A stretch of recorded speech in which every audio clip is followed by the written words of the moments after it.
आज हम एक बेहद दुखद घटना पर बात करने वाले हैं, जिसने कई परिवारों की जिंदगियों को हमेशा के लिए बदल कर रख दिया। ये घटना है यमुना नदी में हुए नाव हादसे की। मथुरा के पास यमुना की लहरों पर एक बिल्कुल सामान्य सा दिन था, जो अचानक मातम में बदल गया। वहां एक नाव पलट गई।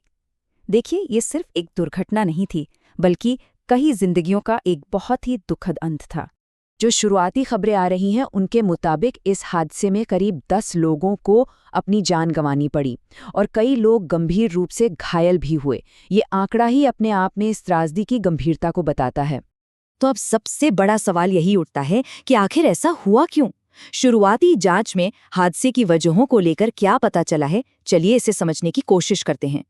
क्या ये बस एक बदकिस्मती थी, एक हादसा था, या फिर इसके पीछे कोई बहुत बड़ी लापरवाही छिपी हुई थी?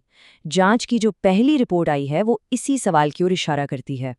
तो देखिए, शुरुआती जांच में 3 मुख्य वजहें सामने आई हैं।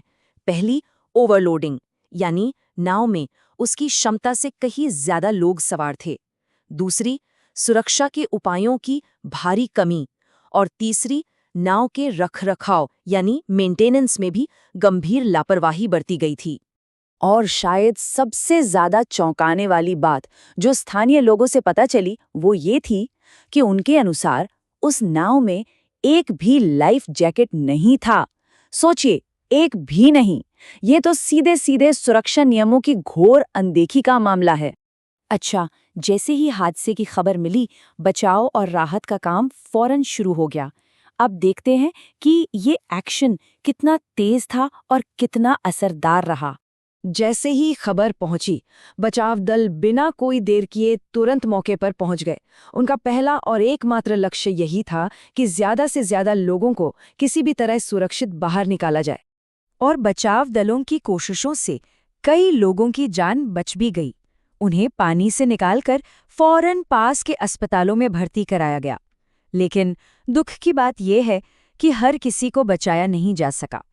जब भी कोई ऐसी बड़ी त्रासदी होती है, तो सबकी नजरें सरकारी प्रतिक्रिया पर होती हैं। तो इस मामले में प्रशासन की तरफ से आधिकारिक तौर पर क्या कदम उठाए गए, ये जानना भी बहुत जरूरी है। सरकार ने मुख्य तौर पर 3 कदम उठाए।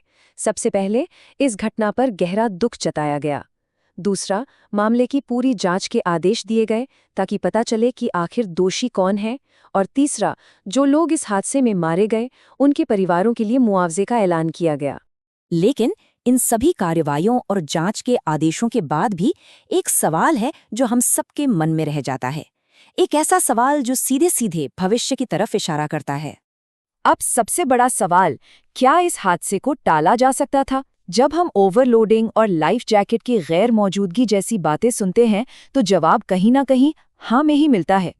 और ये हमें आखिरी और सबसे चुभते हुए सवाल पर ले आता है, क्या हमारे सुरक्षा नियम सिर्फ कागजों पर लिखने के लिए हैं? ये घटना हमें ये सोचने पर मजबूर करती है कि आखिर नियमों को जमीन पर लागू करने में हम कहाँ फेल हो रहे हैं। इस पर विचार करना बहुत जरूरी है।